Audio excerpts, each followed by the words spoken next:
How's everyone doing? I gotta remember how to go. It's been a while. Where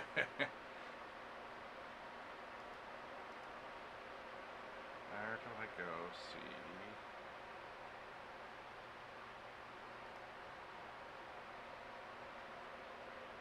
There we go. Now I can see the messages.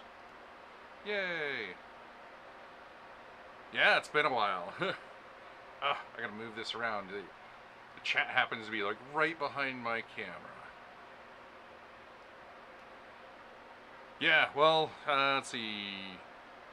Those of you that are tuning in and like haven't seen me for a while, I have an eye patch. I've done a couple updates, but the big bonkers thing is ended up with eye surgery in November and January and February. So I was kind of knocked out of everything for a while. In fact, what sucks is I couldn't even do uh, I couldn't do like events or anything. Other people were having to do stuff for me, and it really sucks. Um, yes, I am recovering. It's getting better. Had detached retina, same eye, 3 different times.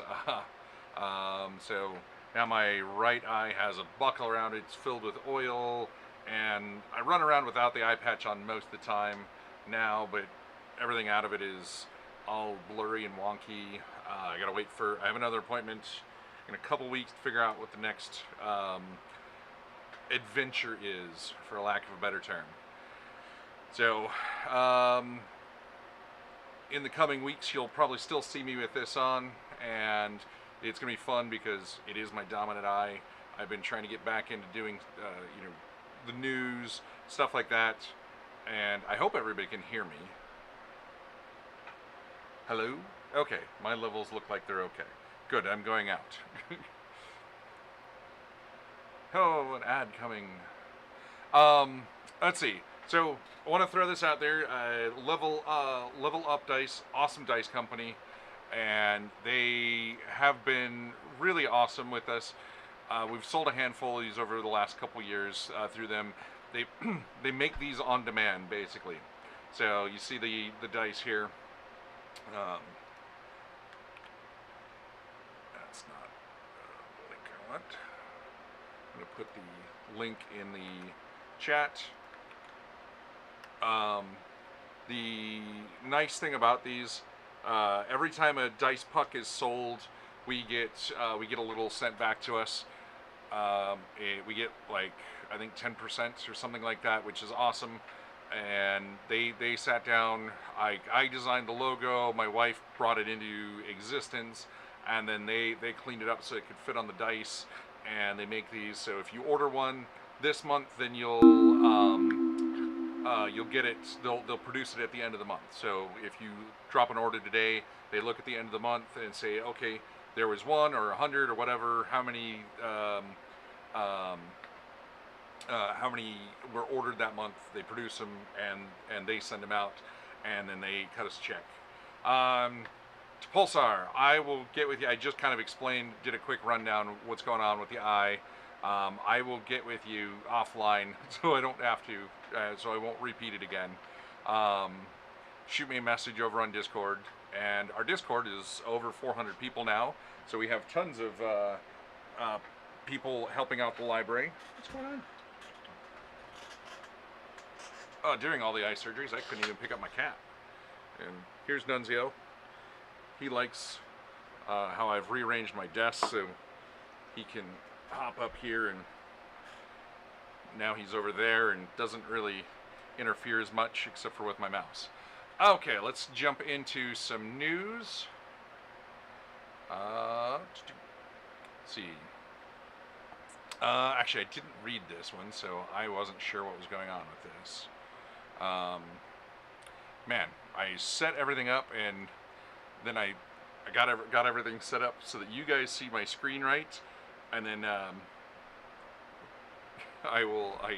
set up my camera after that, and my camera now sits right in front of what I'm trying to read. So let me fix this.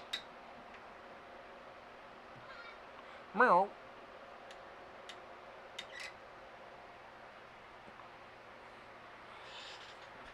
Oh.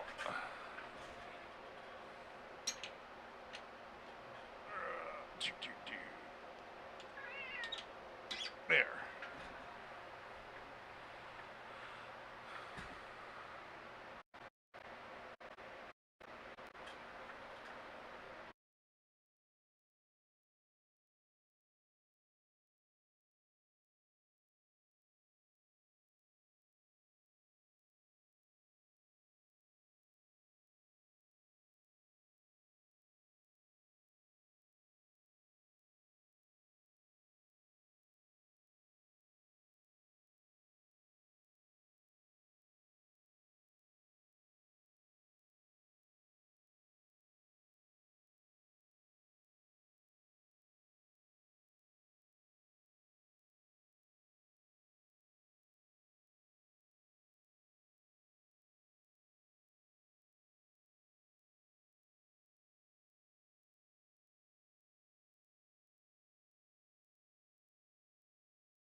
Safe!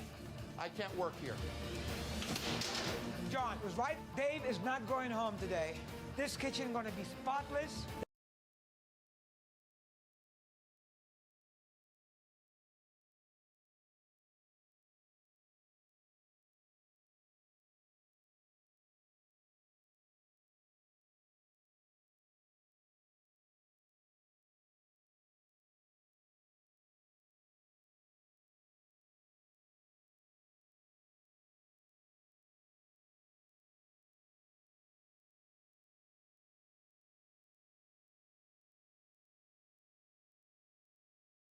Me now.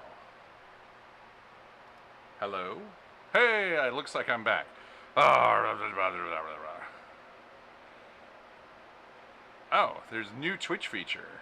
That's neat. Okay. One thing went wonky, then everything went wonky. Yay!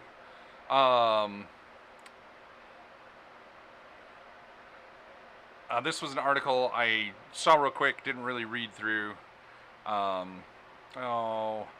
was hoping there was more to the article, and I don't want to watch a video with you guys. So, Chasing Adventure is a tabletop role-playing game about daring adventures in dangerous fantasy world. In Chasing Adventure, your character only dies when you allow it, but it does not mean failure without consequence. Chasing Adventure presents you with difficult choices during play. These risk choices and sacrifices form this game's core dynamic tension and action. Adventurers are encouraged to take bold, exciting risks and rewarded for doing so. Let me see if this takes us to...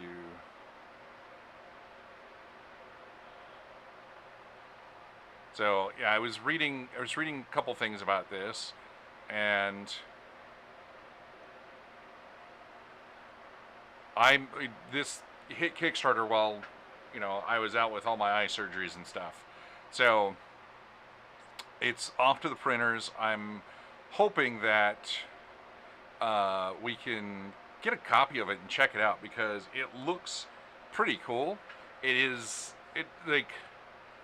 I like the idea that I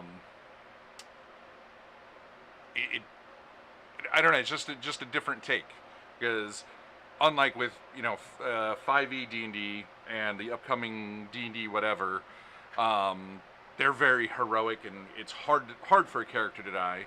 And then you got OSR stuff where it's really easy for your characters to die. This is you get a choice of if your character gets to die, which I think is interesting.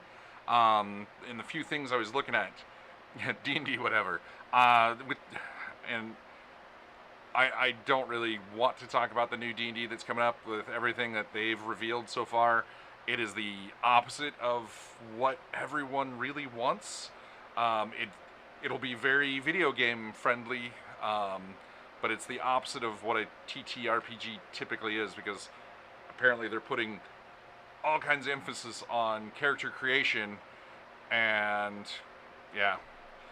You ran a whole Kickstarter while I was out. Yes, you did.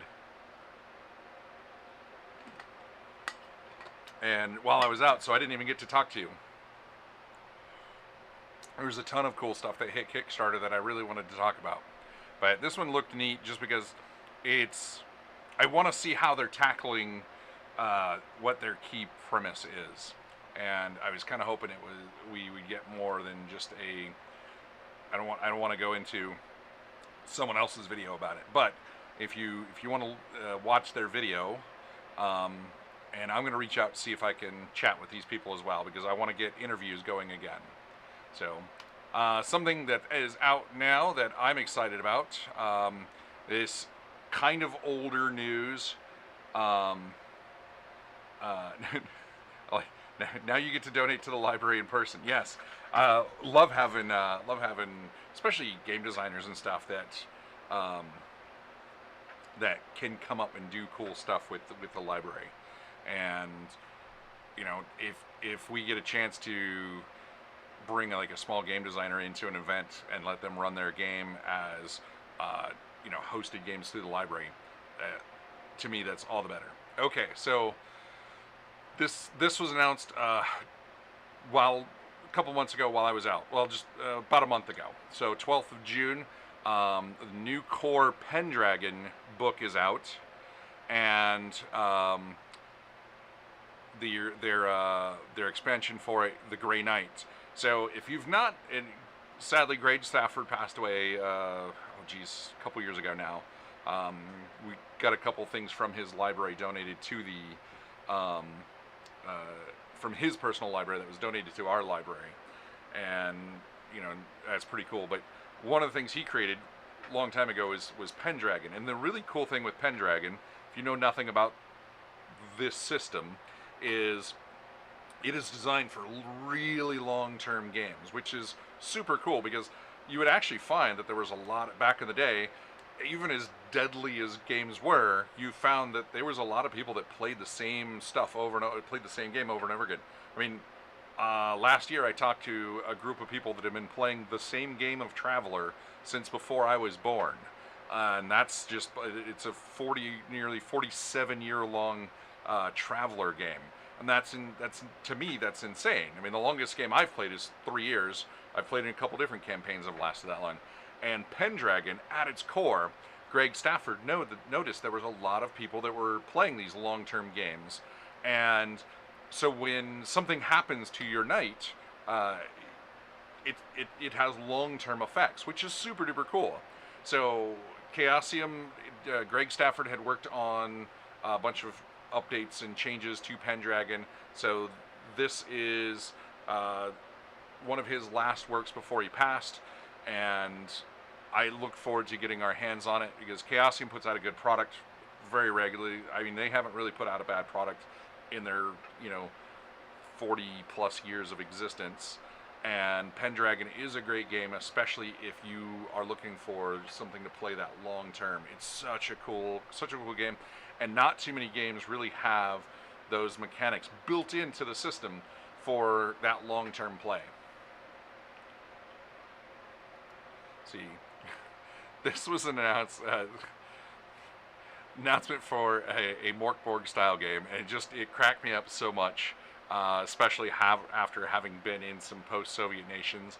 So, Goblin Up in Slavborg, a post-Soviet semi-fantasy role-playing game.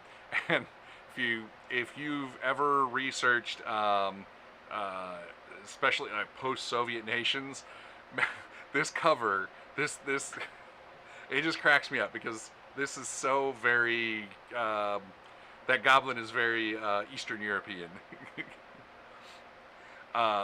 This is a game that I'm going to try to find just because it cracks me up on so many levels, and it, it, it looks like a fun take on on that after the Soviet Union fell and those nations tried to figure out who and what they were, and it's a very interesting time, and some of those nations are still trying to figure themselves out.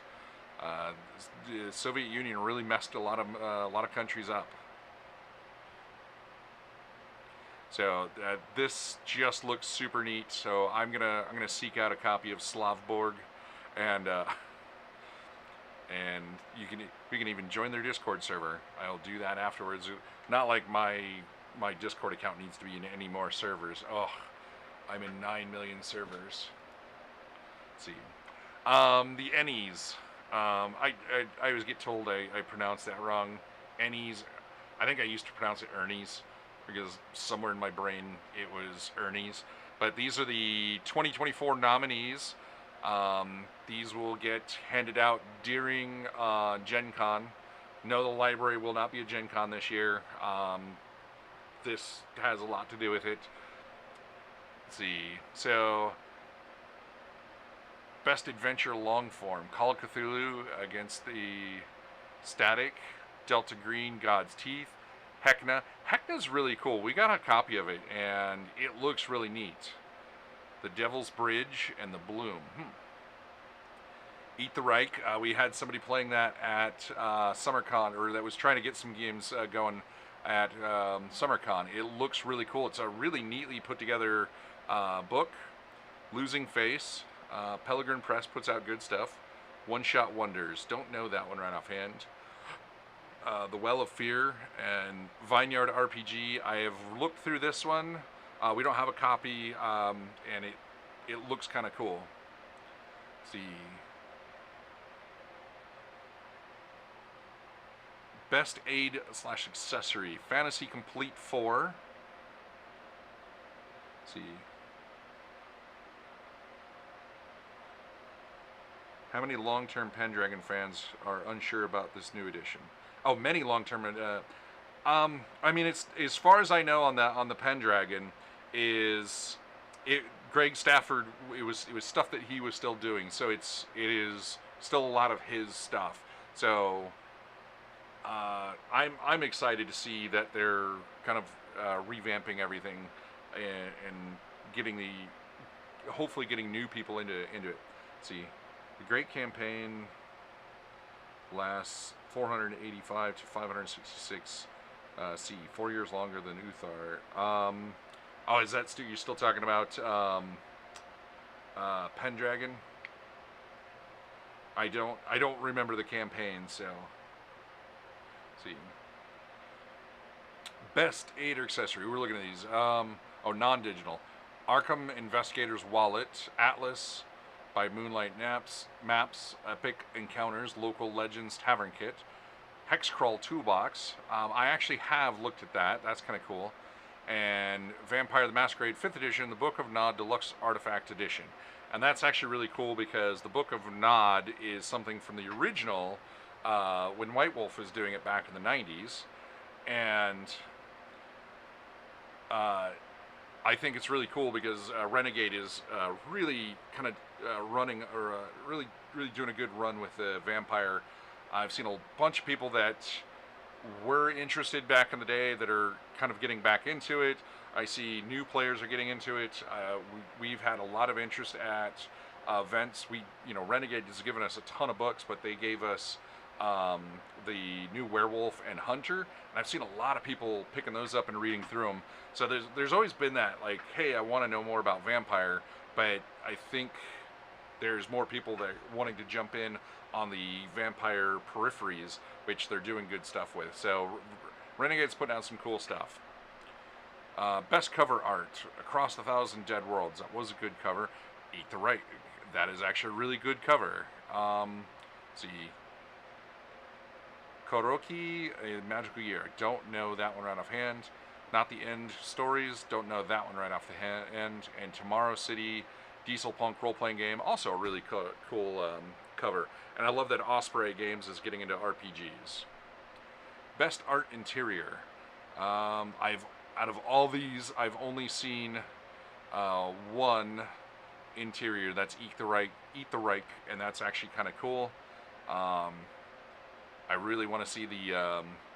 Man, I would love to get the 40K collector's edition one from Cubicle 7. Best cartography. Alien RPG, Building Better Worlds, really good. Atlas, Border Writing, Dragonbane core set, yeah, there's some really cool maps in there. And the Hexcrawl Toolbox. Best community content. I don't remember this as a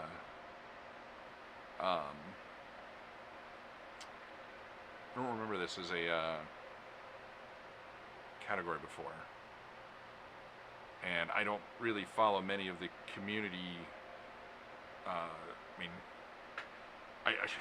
I'm part of a ton of communities, but there's just so many of them. Best family game. Break, tabletop RPG. That one was kind of cool. Little Game Masters, I want to get a copy of that. If I were a Lichman, that one actually looks very hilarious. It's a really fun tongue-in-cheek from like a. Nice to see the community awards. I don't remember seeing the community award thing before. See, My Little Pony, limited core rulebook, and as much as I want to make fun of the My Little Pony stuff, it's using the same core rules as G.I. Joe, Transformers, and Power Rangers, and it's actually really Renegade Games has knocked it out of the park with that one as well. And Pine Box Middle School box set. I remember seeing this when it was announced, but I don't remember actually looking through it. Best free game best free game / product. Heckin' Good Doggos. That one's actually really good. Level 1 free RPG day indie RPG anthology 2023 from Ninth Level Games. We have an ad in that, so if you get a copy of that, you'll see a little ad in there. We love the people over at Ninth Level Games. They're also good folk. They make some good games. Losing Face. Don't know that one. Mazes. Zero Prep Introduction to Fantasy Role-Playing Games. That's also from Ninth Level. That is actually really good. Mazes is a really simple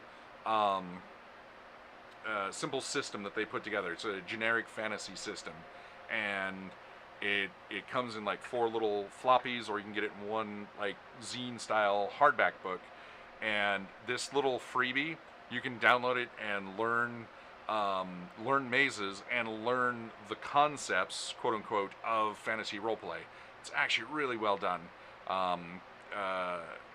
Chris and Heather over at Ninth Level just killing it. Rivers of London, the Domestic from Chaosium. I don't know that one, so. Best Game Award. Kobolds Ate My Baby, the Orange Book. Need to get this from them. This is Ninth Level Games. This is where they started. We have a copy of their first edition of Kobolds Ate My Baby. We don't have the newest, the Orange Book, and it's great. Love Kobolds Ate My Baby, and I think this one is actually I think they've changed it. It's now using their polymorph system, which is a really simple system that's easy to adapt to things. Not the End. Don't know this one right offhand. Outgunned. It's right over there. I have Outgunned stuff. Really well laid out game. Two Little Mice did. Yes, Mazes also adapted the Dark Tower board game. We've been taking that to events lately. So Two Little Mice is a company out of Italy. They did a very Indiana Jones inspired RPG, and then they sold that off to CMON Games, Cool Mini or Not, and then they went and did Outgunned using the exact same system, and it's now you're in like modern action movies. Really, and it's a really cool system. Really super simple. It's just D6s. I think at most you roll like 4 or 5 D6 ever. and really easy. I would absolutely suggest picking up a copy of Outgunned and their previous game that I cannot think of the name of right offhand, but I also liked it a lot. And then, let's see, Savage Union, I don't know that one, and Shadow Dark. Okay, best. I'm torn because I like Shadow Dark as a game. Broken Compass, thank you. I like Shadow Dark. I like Shadow Dark as a game, but it's this interesting mix of like 5e and OSR, and I really like it, but I also find it like, to me, it's the game that's kind of perfect for weaning people off of 5e and into something that's more OSR. So it's like that transitionary game. It's almost one that's it's going to get a big push because there's going to be a bunch of people excited that, hey, I can use this to get people off of 5e, but I also have a sad feeling that it's going to be a game that kind of gets forgotten in time as people wean off of D&D and into other OSR projects. It is a really cool game. It is really well made. Kelsey, she did an amazing job with it, but I really kind of hope that it has more staying power than I think it might, because I think as the hype dies down, it becomes that. When do you think the OSR will do a 3? I mean, I don't think OSR is really going to dip. The OSR community is going to dip into D&D 3.5 clones, mostly just because there's still a ton of stuff being made that's D&D 3 and 3.5 clones to this day, and there was just so much of it put out there that I think OSR is they'll borrow from 3 and 3.5 because there was some really good stuff in there, but I don't think they're going to dip into it. So, Shadow Dark, really good game. I just fear that it's going to get lost in the shuffle of transitioning people off of 5e, which is a great thing. I mean, not a good thing for Shadow Dark in the long run, but it's a great thing to, especially as WotC goes on to being, turning D&D more into just a video game. It is going to be a very useful tool. So, best layout design: Break, tabletop RPG. CBR, or Cyber plus Punk Augmented. We have a copy of that. It's actually really neat. It's really cool. Not the End core book. I don't know that one. Shadow Dark, we just talked about that. Best layout and design. It's put together well, but I wouldn't put it less best layout and design. It's a good solid layout. Teeth, I don't know that one, so I'd have to look that one. Best monster / adversary. Big Bads from Yuku. Don't know that one. Monstrous. Rune Cairn, Bestiary. That one's actually really cool. I would like to get my hands on it.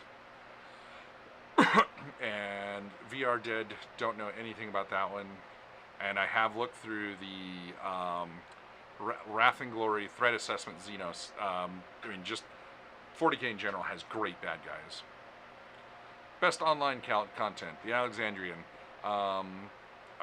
He does good stuff. Alpha Stream Game Design blog. Dave Thurman. Most of these, because I don't watch. Contrary to popular belief, I do not watch or consume much tabletop related stuff online outside of reading articles or going through Kickstarters or stuff like that. So I rarely watch anything from any content creators. I find most of them meh, because the big ones all say the same handful of things over and over again, and some of it's kind of bad advice, and the ones that I think are doing great stuff, nobody ever pays attention to. So oh, Thermivore is the guy who made the vase and leather cover. Cool. Well, I've watched one Dave Thermivore RPG review video. His review of Gen Con last year, which, yeah, if you guys don't know the story of that, we had a bunch of Vaesen books in the library, and at Emerald City Comic Con one year, Eric Elaki in the comments, and I were away, and then when we both come back, somebody had put together this really nice, like, they took all the Vaesen books and made a really cool display, and one of the core books, or there was an extra core book there now with this really cool like leather cover, and we asked around, and we had no clue, who did this, where it come from, or anything. I had asked tons of people. I had reached out to Free League and asked them if that was a cover they had done, and they said no. They wanted to know where it came from because they thought it was super cool.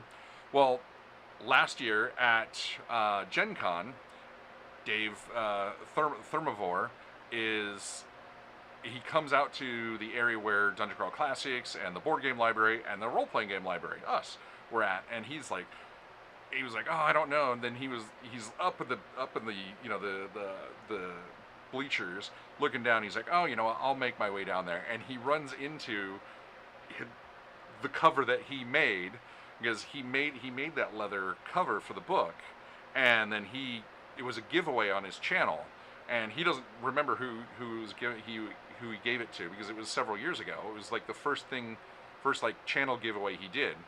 Well, and he asked Lackey, he was like, hey, is this for sale?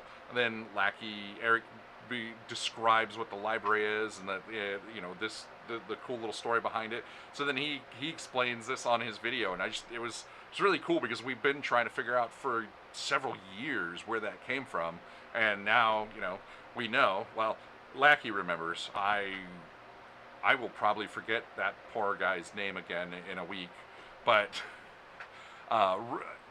so out of the ones here, I'm just going to say Dave Thermivore RPG Reviews should automatically win, just because of that cool little interaction for last year's Gen Con. So best production values, these are all things really haven't seen too much of, because I don't know the Investigator's wallet. I have seen the Book of Nod Deluxe Artifact, but best RPG related product, experience points, The Lost Chapters of Monsters, Aliens, and Holes in the Ground. I just like the name of that. Kobold Guide to Role Playing from Kobold Press. My Little Kobold Plush from 9th level. Their little Kobold plushie is adorable. RPG stamps. Oh, that reminds me. I believe they're already released, but you should be able to hit up your local post office and get the 50th anniversary D&D stamps. I know it's supporting Wizards of the Coast stuff, but it is supporting the post office and a really cool time in history. Let's see. Best rules, Action 12 Cinema. Have not looked through those. I have wanted to see it because it is a D12 system. Not the End.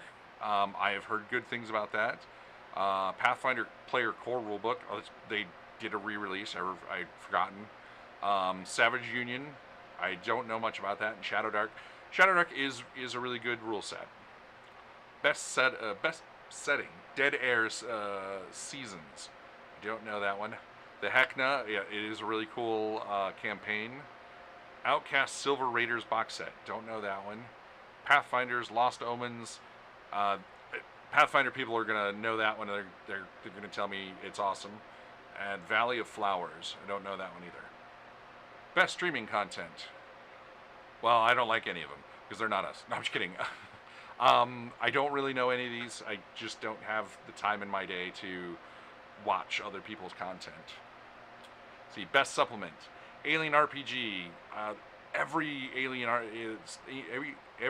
RPG supplement thing has been awesome. So they're building better worlds. Copious Malicious, the Codex of Evil for 5e. Interesting. Not the End, stories.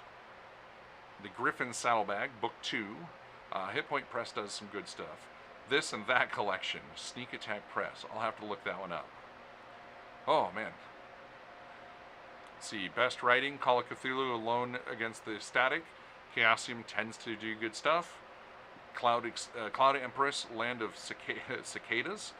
Oh, that sounds like a horrible place. Kobolds Ate My Baby, the Orange Book. I really need to see the Orange Book. Koriko, the Magical Year. I don't know about that one. I need to see that. And the Musketeers versus Cthulhu from Nightfall Games. They are the same company that does Slay Industries and the Terminator RPG. And I don't have a copy of Musketeers versus Cthulhu, but I have looked through it. It is actually really well written. Hats off to them. It's such a bonkers thing. But imagine Three Musketeers in a very, Cthulhu, Renaissance era world. It is pretty funny. And product of the year, Cyberpunk Augmented.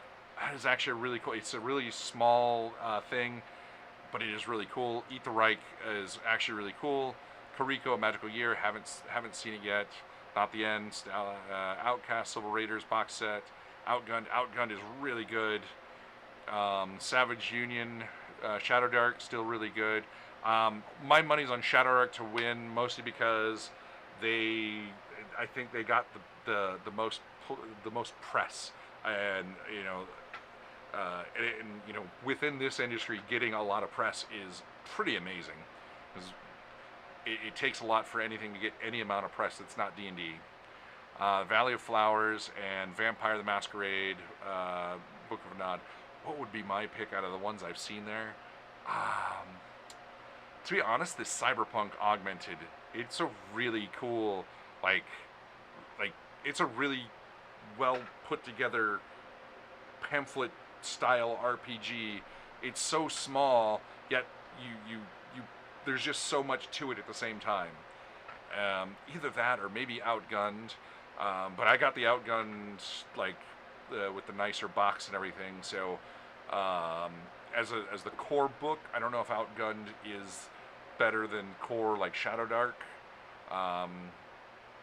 Man, I don't know. The four I know on there, it's a really good Cyberpunk, Eat the Reich, Outgunned, and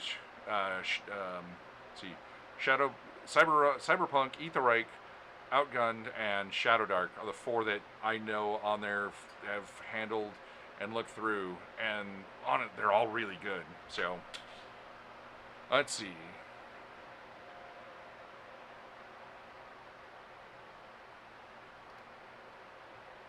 Well, for those that are watching that don't want to go into crowdfunding stuff, now's your time to turn away. Let's see. Prague Core Fantasy Dark Age of Fear, a multimedia fantasy RPG experience. System agnostic sourcebook with 5e compatibility, actual play, original soundtrack, animation, and more. So they still have just under a month to go, a long ways to go, because they want to get to $150,000. But they're asking for a lot. So it's going to be a book and audio, and there's going to be a ton to it. So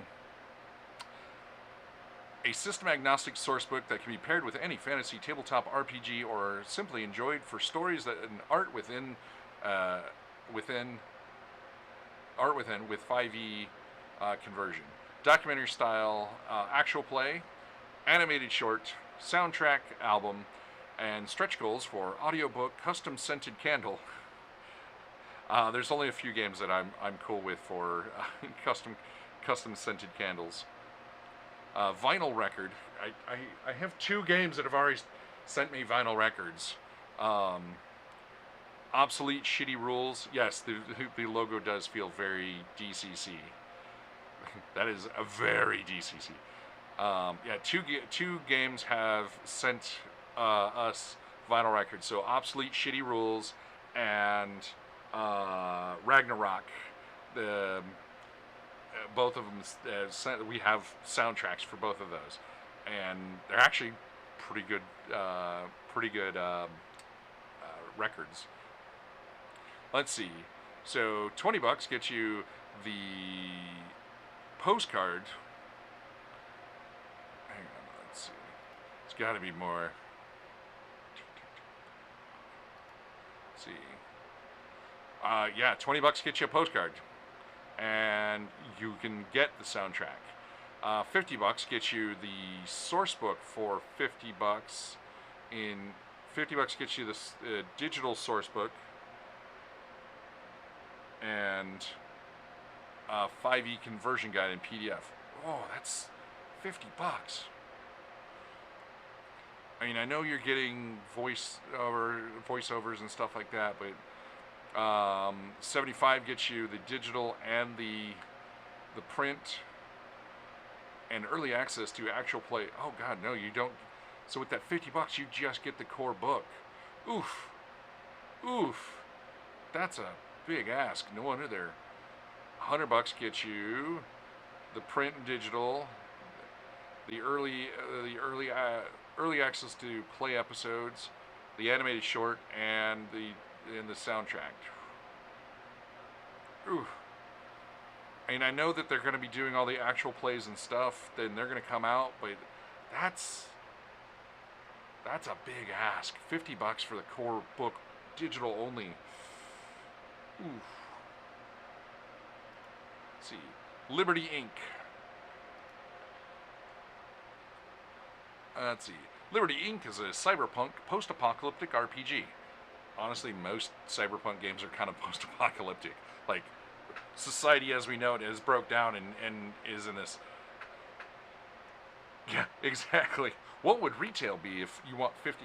And I get on this that their ask is a little higher because they're going to be doing actual plays and stuff, but you can't. I mean, they're cutting their people off at the knees. I mean, $50. I mean, Dungeon Crawl Classics complained last year because of with the runaway inflation that we've had. They finally had to raise the price of their book to $30, and you still get a PDF with that. I mean, if Dungeon Crawl Classics can put out that giant thick book for $30, asking $50, I know you want to do all the digital stuff to go with it. That's going to come later, but man, $50 is a lot to ask for your core book, digital only.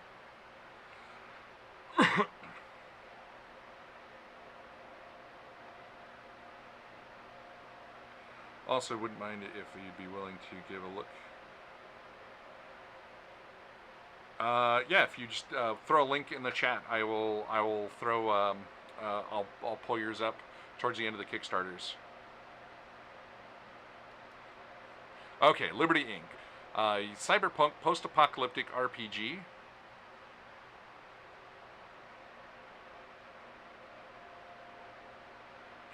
For comparison on that last one, for the same price of getting the print copy, I managed to get four hardcovers of Cloud Empress. Exactly.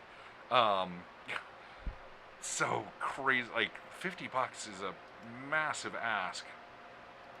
Let's see. First created, zero back. So we usually only point this out is it's always a struggle for the person that's sitting down to spend their money. The first created doesn't really throw people off as much as the zero backed. And I tell this to game designers, hey, if you're going to do Kickstarter, start your account a few months early, back a couple, 3 things, and that way you don't look like hey, we just created this just for the sake of making a game or selling you a game. Like, hey, you want to look like you're part of the community. It's so tough for people to back a zero backed account. It's funny because people will back a zero backed account on some giant thing that they're going to spend $1,000 on, but on something they're going to spend $30-$40. They're like, I don't know, I might get ripped off. And yeah, exactly. Says, give me a duck Duck's username. It says really makes me feel detached from the community, and it does. It feels like you're just jumping in. So if you're a game designer out there and you're going to put something on social media, especially on Kickstarter where everybody can see if this is your first or second created, and you have a zero backed, like you look at ninth level games, um, uh, you look at Chaosium, there's other big medium-sized companies that have put stuff up on here. They've backed a ton of stuff. Like they're those companies. We here at the library, we know a bunch of people in those companies. We know the people that run some of those companies, and they are very like they love the industry. They love the people. They want to see new people in the industry. They want to see new things, and they put out products in a way that they want you to be excited. So they will back stuff on Kickstarter, and it's funny because like with ninth level, you know, I've chatted with Chris and his library behind him. He's constantly got new fun stuff in there. So big red flag to people within the community, especially if it's like a community like role playing where you're trying to get people to buy something. Most people that are jumping in a Kickstarter for a role-playing game aren't jumping in with their first game ever. They're jumping in, they're looking for stuff that's new and different. So they're looking for somebody that's part of the community. Nobody really cares what you write here. 30 plus years experience in the tabletop gaming industry. That is awesome. But this speaks volumes of I'm detached from the community. Rant over. Let's look at Stewart's game. Liberty Inc. is an entirely new tabletop RPG set in an alternate future with around 250 years. Set in an alternate future around 250 years ahead of us now. Liberty Inc. is an entirely new tabletop RPG set in an alternate future.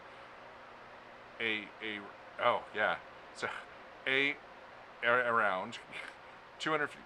That first sentence needs a lot of work. And if Lackey's in there, he knows that I suck at typing and AI generated as description. Sorry, it's either AI or he just typed poorly. I can read something fairly okay. I suck at typing messages, and I misspell things insanely. I almost washed out of my broadcast school in the military because of my ability to thoroughly misspell things.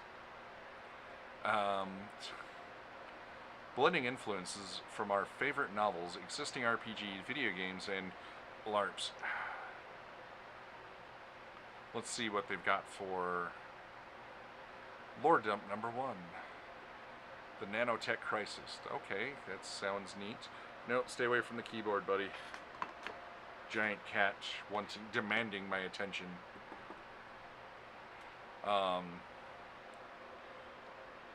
Yeah, looking through his descriptor here in the Nanotech Crisis, looks like he can write well.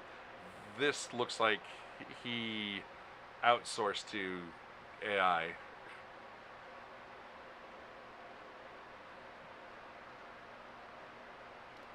Let's put the spelling challenge guy in a PR role. It's because I've got the cool guy voice. Yeah, and as the chat says, throwing lore dumps in the middle of your Kickstarter, you need to not do a lore dump. You've got to do something that's going to drive people in because nobody wants to read these. Oh my God, three panels of that. Lore dump number 2. I guarantee that he just pulled these right out of his now cool guy with an eye patch. Oh my God. Yes, combat example. I have a feeling that he just pulled these pages out of the book he's working on.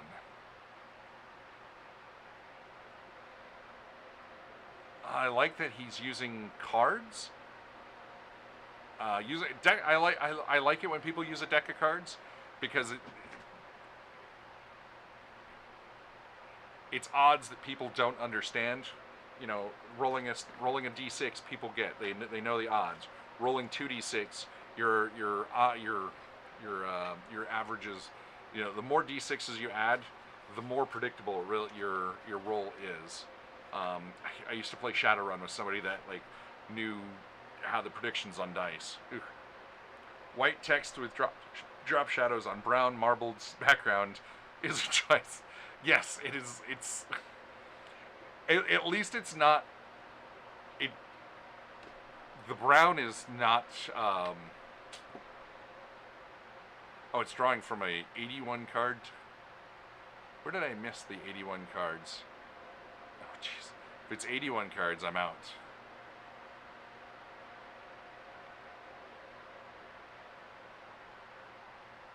Oh, just not an 81. No. Oh, and then he. Oh. Okay, let's see what his. Let's see. 8 pounds, $11 gets you the PDF. $33 gets you a physical copy. 50 pounds gets you. Let's see.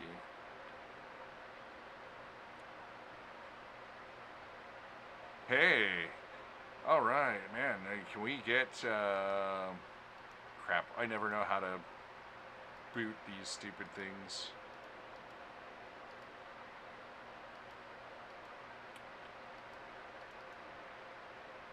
Well, we got a bot in the chat. Let's see. And I never know how to get rid of them. Hey, thank you, Lackey. I forget that you have moderator rights. All in gets you. Oh, so 50 pounds, $65 gets you the physical book, the PDF, and a personalized notes and signed book. I just want to send in messages and be like, here's what we need to do to fix your campaign.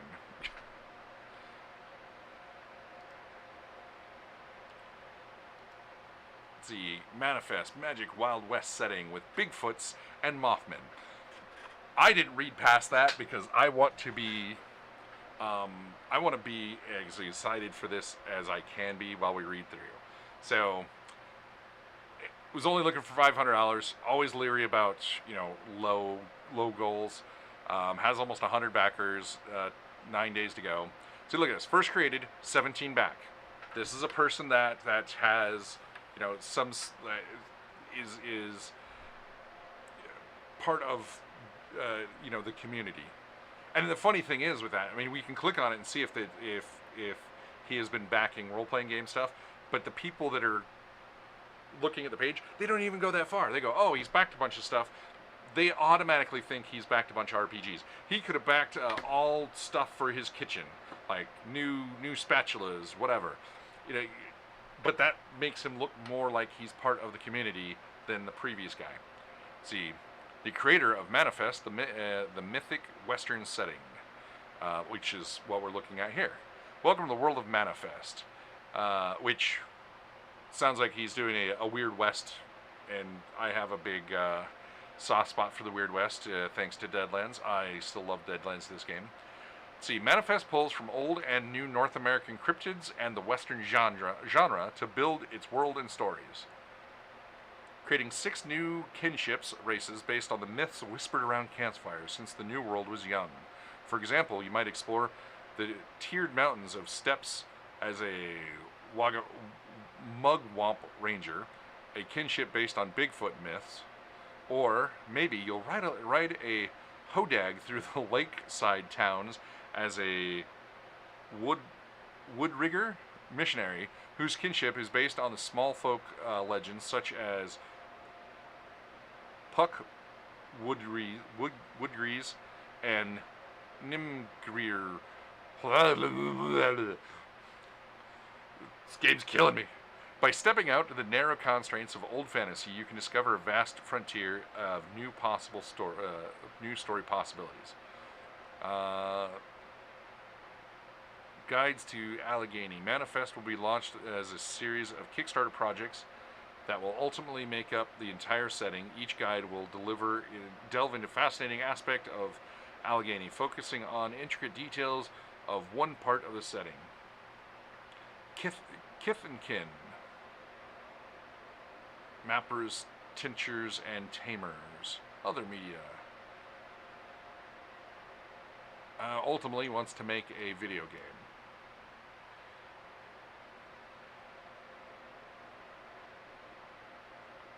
So you got Dust Moth.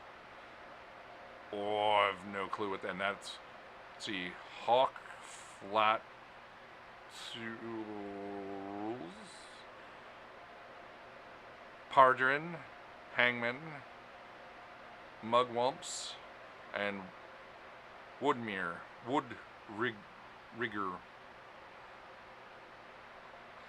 And the Hangmen look interesting so far. I like the idea.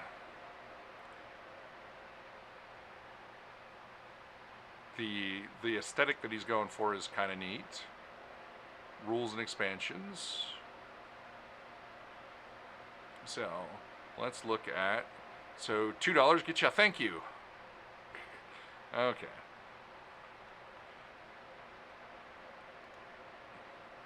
So $2 gets you your name in the contributor section.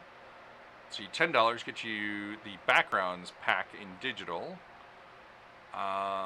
15 gets you the Kith and Kin digital and backgrounds digital, and the digital Kith and Kin's expansion digital.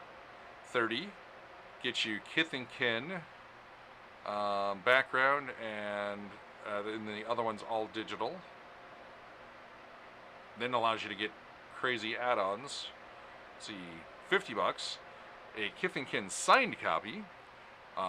Your name in the gold contributor status. All the digital add-ons plus stickers and art pack. After $3,000 stretch goal is reached, cardboard standees. Let's see.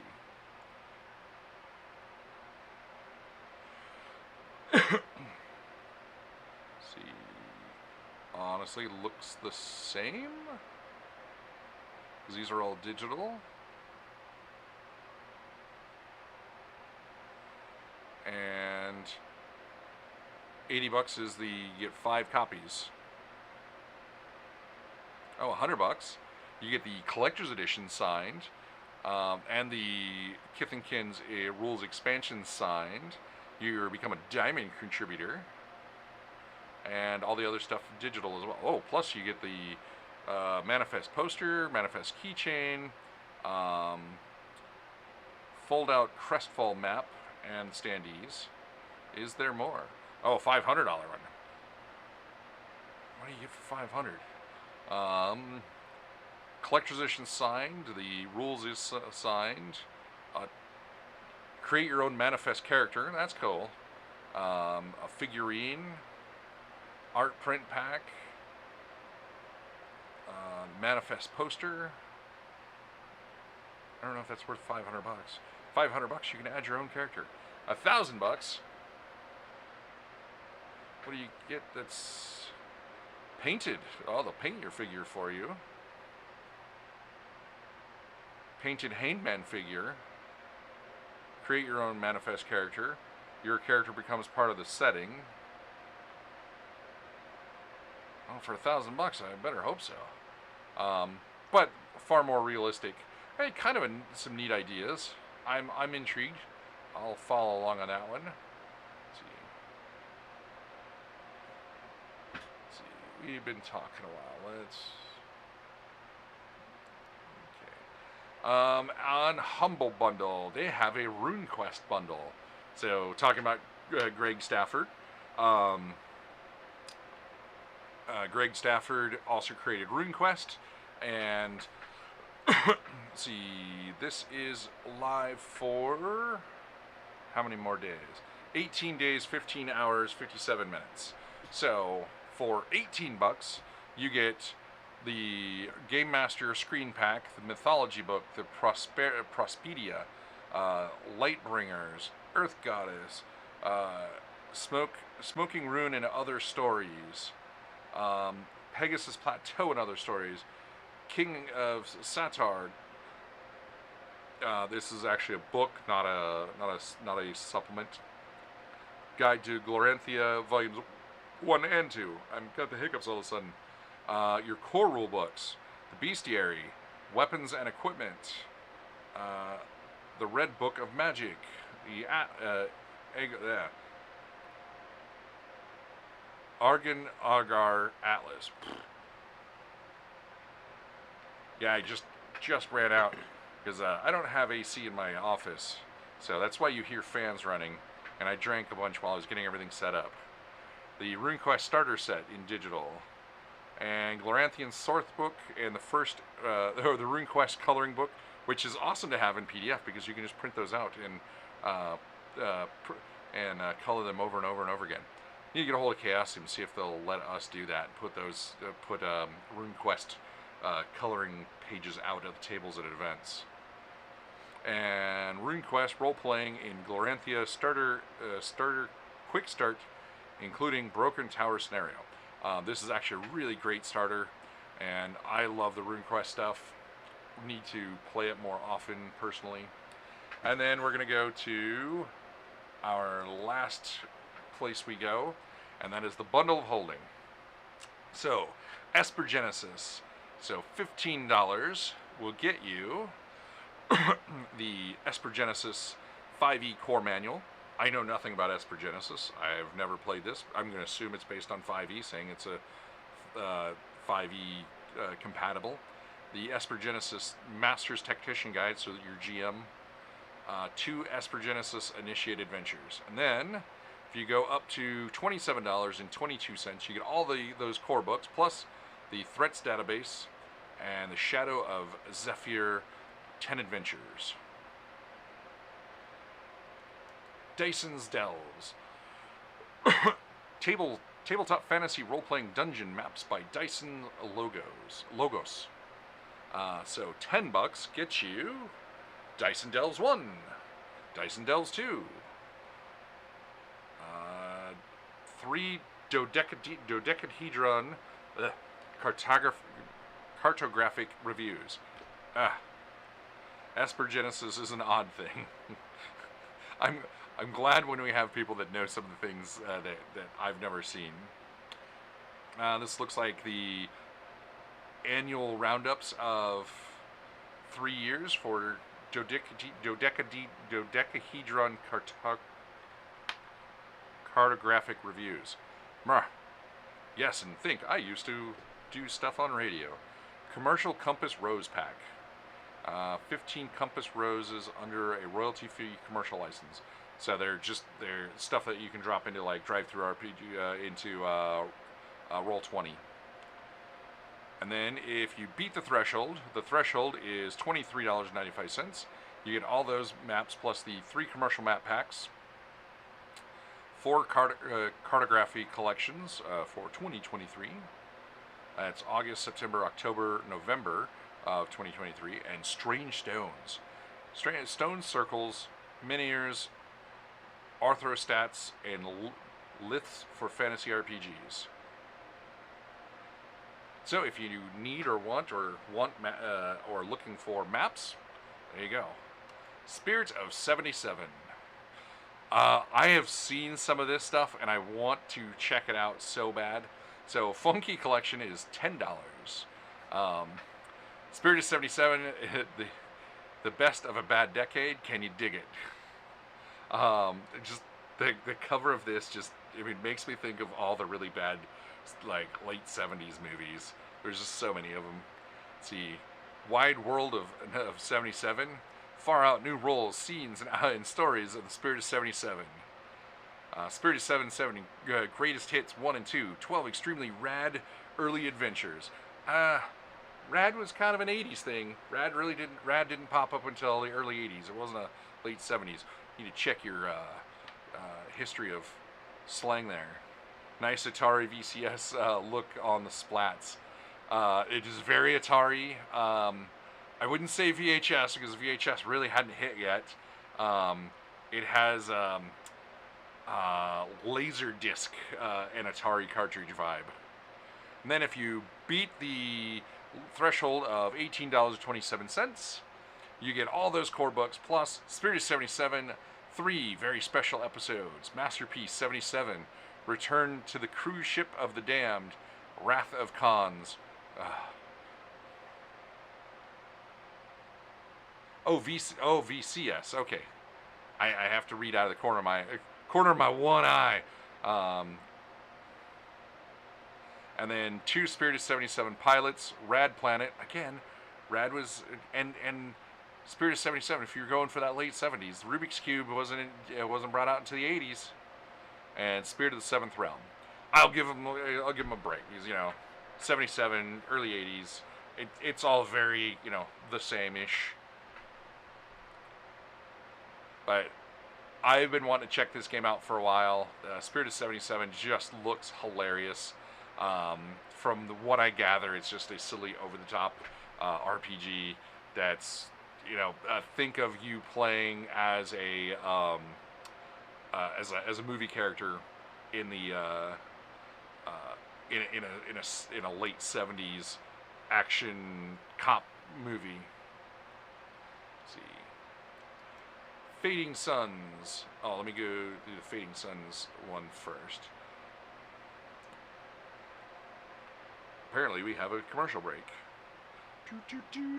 So if you're not on Twitch, 3, 2, 1. Okay, everybody that was on Twitch, what was your commercial? Let's see, Fading Suns, 4th edition. And I didn't know they were on 3rd edition. I knew they had 2, 1st and 2nd ed. Wow. Let's see.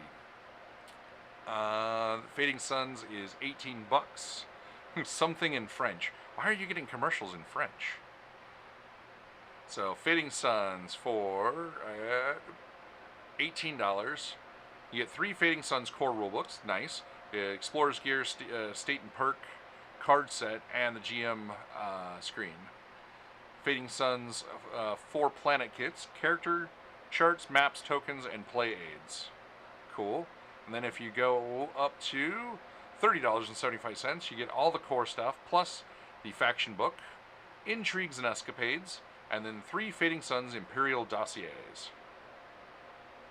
Fading Suns was your commercial?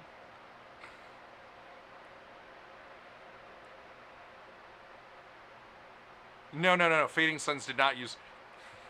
So, that catches me from time to time when I look at these, because you probably saw as I was scrolling up. Are you looking for other things? Esper Genesis, Dyson's Dells, it has links to the other things that are going on right now. Now, Fading Suns, I didn't know they were on a 4th edition. I'm actually super intrigued to check this out, and I need to find out when this originally came out. So I'm fairly intrigued. I like the Fading Suns world. The game system's always been kind of like on the verge of being really good. It's always had just something that makes it kind of like fall down. You're like, hey, this is, and it's tough to explain. I'd have to go back and play the first 2 editions again, and I just remember being, man, it's so close to being really good. And the world is cool, but it's not like Shadowrun, where the world is so cool that people keep playing in spite of just 6 generations of bad rules. 5th edition Shadowrun is probably the best set of rules, and it's still a bad set of rules. But it's such a cool world, people keep playing.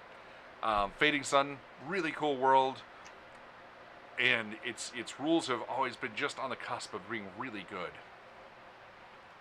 And they've got a second Fading Sun, so $25. This is their Lost Worlds collection. So basically you only get this if you're getting the other one. Fading Sun's first edition was D&D 3.0. It was was that their first or second edition? And I do remember playing the one that was based on third ed, and it was it was kind of like the Star Wars that was based on the old D20 setting. It just had the old D20 system is not good for space. I don't think the first edition. I think there was an edition before they did the D20 edition.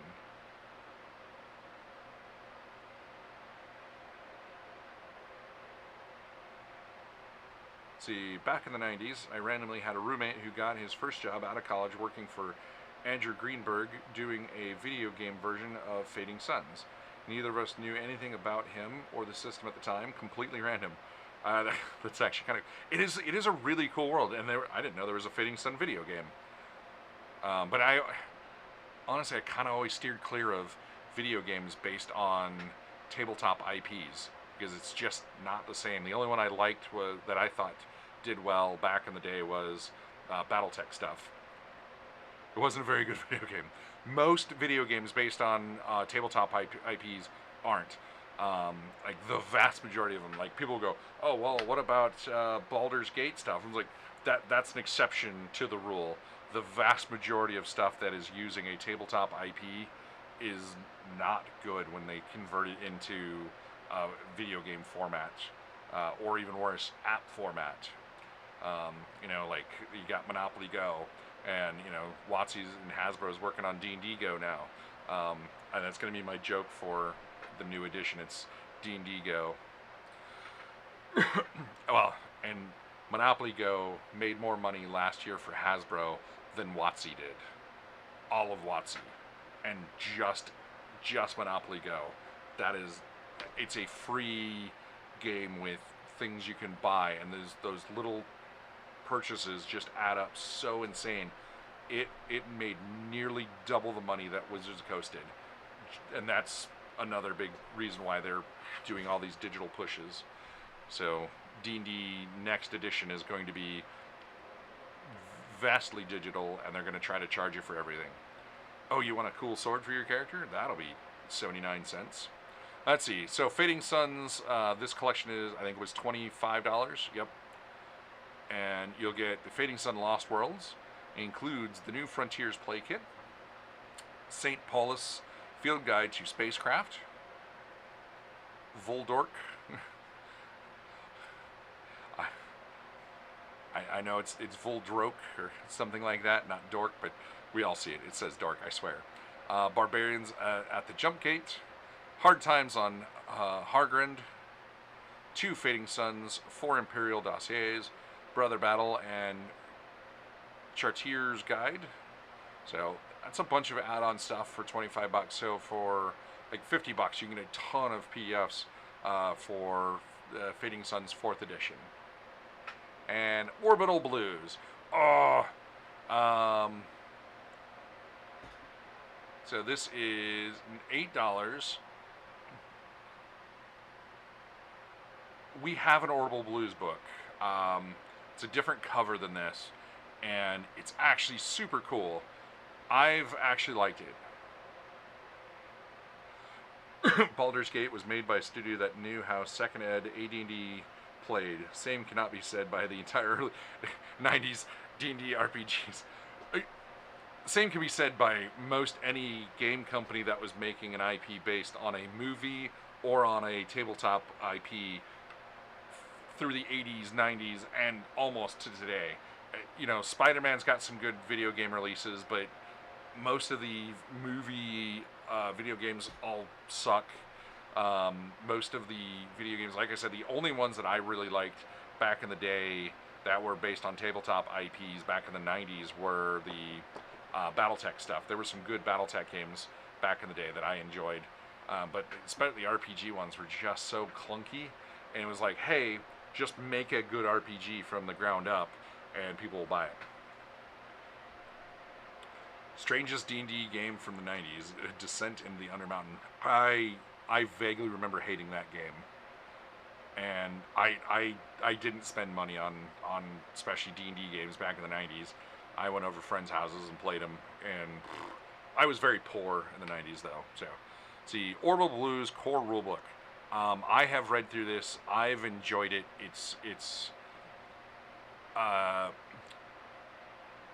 it's very Cowboy Bebop without ripping off the Cowboy Bebop world.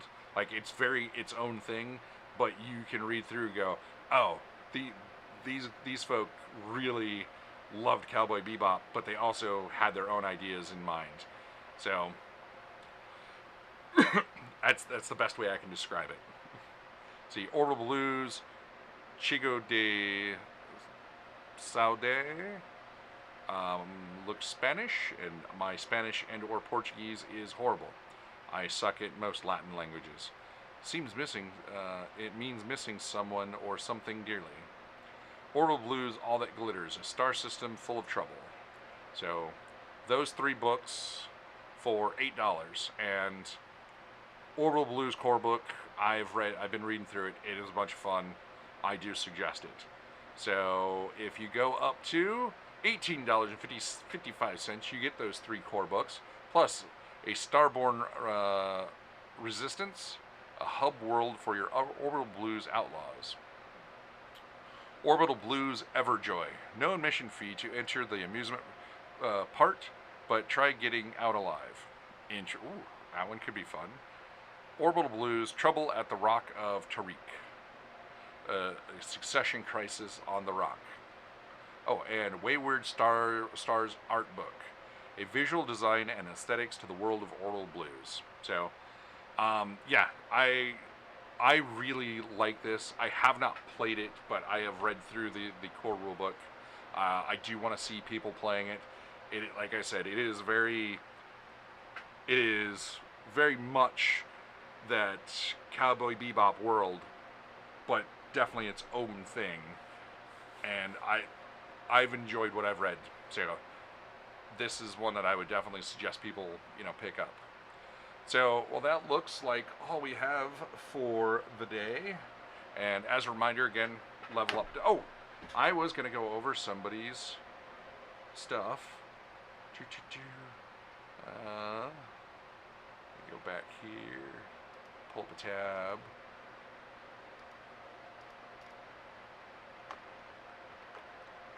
As I said, I would do this. Okay. The Island of Dr. Moreau tabletop RPG by US Duct Tape. And US Duct Tape did share this in our Discord, so I hope a couple people backed this through our Discord. Sadly, I was out. He asked nicely if I would share this. So let's go through. Let's see what actually a pretty decent looking Kickstarter looks like. My name is Dr. Nicholas Moreau, and this book will serve as the record of my extraordinary research into using gene therapy to combine human and animal DNA. So if you've not read the original The Island of Dr. Moreau, it's pretty bonkers. And then if you want a horrible movie, The Island of Dr. Moreau is definitely a horrible movie. And then you really need to look into the background of that movie, because even more bonkers. Let's see. The Island of Dr. Moreau is asymmetric tabletop role-playing game for 3 or more players. The role of traditional game master or GM is replaced by the near omnipotent Dr. Moreau in their megalomaniacal quest to sculpt the bodies and minds of the island's unwitting guests. Set in 2005, the game takes inspiration from the messy online forum role-playing in the early 2000s. The transformative work of H.G. Wells' titular novel and other capsule games, cast-driven tabletop RPGs such as Yazbe's Bed and Breakfast and Sapphic World. I know I've looked through the Bed and Breakfast, and I don't know Sapphic World right offhand. And it's nice. There's links to those. Which adaptation of Dr. Moreau? There have been several. Well, I'm assuming it'll be his own adaptation, seeing how it's set in 2005. There will be themes of transformation, disability, medicine, collective power, state authority, love, loss, and death. Characters will fall in love or succumb to hopelessness, even with the all-powerful Dr. Moreau not escaping unscathed. Note Is this a typo? Oh, the film. Oh, the film. The one with the film I was talking about. The Island Dr. Moreau is the one with Val Kilmer and was the Godfather. Why can't I think of his name? Marlon Brando.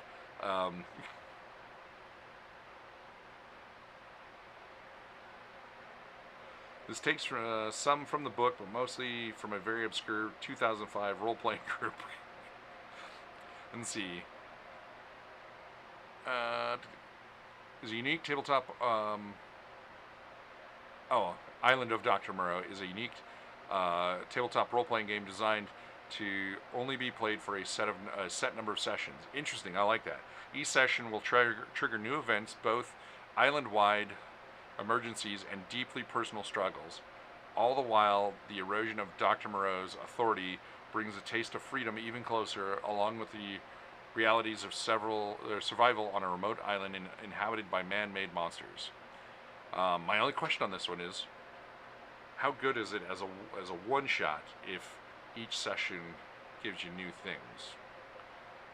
And that's not something most people ask. I also don't want people to, develop it into their game. Each player can make their own unlucky islander, also while sharing roles from the cast of 44 established characters, both fellow captives with unique skills and flaws, as well as conflicted staff at Moreau's side. Players will take control of characters with opposing goals or mixed romantic feelings, building a shared narrative of the island's ultimate fate.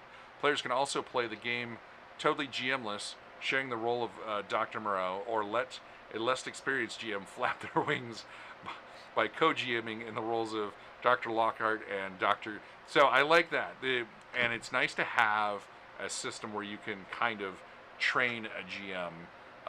So having that ability to have a co-GM in something can be really good for someone that's not really experienced. They want to GM, but they're afraid to. Yes, there was a Vincent Price version, a movie of Dr. Moreau as well. That one wasn't very good as well. Vincent Price, as much as I love Vincent Price, he was in a whole lot of really bad movies. Let's see. Packed full of weird and innovation. Features. I love having co-GM. Having a co-GM, one, it does take weight off of a GM, and two, it is a great way to train, up-and-coming GMs. The only time I've had co-GMs on a long-term anything, it was a D6 Star Wars that ran for 3 years, and we started off with I think it was 5 players and 1 GM, and then down the road it became 6 GMs, basically the 5 original players and the original GM, and we had like 70 something odd players. We took over an entire game store that had like 5 rooms that you could rent, and they didn't charge us for the rooms. You could show up and you have 70 plus customers there that somebody every time we came bought a game. They bought Magic cards, tons of Magic cards, and they bought Star Wars cards because we all played the Star Wars card game at the time, and we bought boatloads of snacks and drinks. So yeah, other groups are like, why don't you charge them? And it's like, well, because they bring in 80 people that wipe me out of snacks every week. He would make snack runs just for us. Let's see. Uses a deck of tarot cards or poker cards, with every character represented by their own card. Drawing cards is used for action resolution. Cool. I again love RPGs that use decks of cards. It is, unless you're super duper math oriented, card counter, the odds and everything on pulling cards is far less. The cards are very intuitive, but the math behind them is less intuitive. Unlike 6-sided dice, the math behind those gets very intuitive. Let's see. Like the tabletop RPG, to change The Island of Dr. Moreau puts on the focus on narrative integration with a simple system where thinning deck will also represent players' dwindling options. That's cool, because it kind of gives you that a clock. You can always ignore the cards to succeed at a price. The digital PDF of the game includes universal stat blocks for the characters, allowing play groups to easily adapt to the campaign and alternate role-playing systems they enjoy. That's cool. What you get? Okay, let's look at the what. Even though this is closed, duct tape. Do you have a link to where people can still purchase this? So $35 would have gotten you the so $15 got you the PDF, $35 got you the PDF and the hardcover. Thank you, because that's the one that frustrates me is when it's like one price for the PDF, one price for the hardcover, one price for the hardcover and the PDF. It's like, oh, let's see. Okay, IPR, Indie Press Revolution, correct? So, US Duct Tape says, not currently, it'll be released in a few months on IPR. See, hardcover, so you would have gotten the map and shipping chart, the hardcover book, and the PDF. See, extra doodles, $200. The book, PDF, and goodies. Plus, you can show extra love on one of the 44 characters. Work with the designers to give that character 3 additional doodles on their page, showing anything from alternate transformations, alternate genders, alternate outfits, or their daily activities. This also includes early access to developer server to look at the over the cast list. Did you put a librarian in there somewhere? Named like Alexander. Hint. Let's see. $1,200. Whew. Book, PDF, goodies, plus design a fresh meat character who can be introduced halfway through the campaign. Work with the designers and artists to give your character a 5-image transformation sequence, alternate sketches, and detailed profile. That's kind of cool. So that's so I like that. I like that there's always that ability to add a character in, and most people don't realize how much work that is, because if you've designed a game, especially if you're truly ready to go to market, which is, you should be basically ready for market when you go to Kickstarter. You should be going to Kickstarter for like the funding on last publishing, or where we're trying to raise extra money for art, whatever. But the core game should basically be done. Not what was the big one that got $3 million recently, like, hey, we're making a new game, and in a year we're going to beta test it. It's like, what? You're selling people on a game because you're a huge personality and everybody knows who you are, and you're telling people up front you don't have anything produced. So adding something like design a character, add a character into the story, that's a huge thing, and I love having it in there. And there's a good reason to have a higher price on it, because that is a lot of time and effort to sit down with somebody and create that. Because in this one, not only are you creating a character, but you've got to create a life cycle for that character through this game, and then you've got to work them into the game properly, not just staple them in. We've done stuff with some games, game companies, like they've added us in as an NPC, or I sat down with them. We worked in a magic item or whatever for the library, and it's a lot of work. So having this as an option is awesome, and there is a reason why it should be a higher price point, because I have seen people do this at the $100 level, and then the game takes forever because a bunch of people jumped on it, and now they've got 10 or 15 things they have to add into their game, and it's like, oof, that's hard. Like, so understanding, hey, this is a super cool add-on, but it needs to be at a point where somebody's going to actually want to do it because they want to be part of this. And it doesn't always, sitting down with people doesn't always help. No. Oh man, yeah, The one I was frustrated. It was a game company that we backed them, and we backed it. We went ahead and I spent the money out of my pocket to back them at the higher level, and worked out a way that the library could be included into their cool little sci-fi thing. And it was, the idea was basically give a little backstory to the computer that was on all the ships, the way like Star Trek computers, and it was just going to be named the Alexandrian, or I think we chose Alexandria or something, I forget. But then when the game comes out, we're nowhere in, like, we didn't even for the money that we gave them, didn't even get a acknowledgement. Yeah, I see you got 8 backers on this tier, which, that is a lot. So, I mean, how many backers did you have in total? 273, and 8 of your backers were at that high tier. Awesome. Hats off to you. I mean, you've got some definite people that were like, hey, I really want to, jump in on that particular tier, and that's actually super cool because you only had 13 at the one to get the the extra art and stuff. So I mean, when you go up $1,000 and you get almost the same amount, that's kind of bonkers.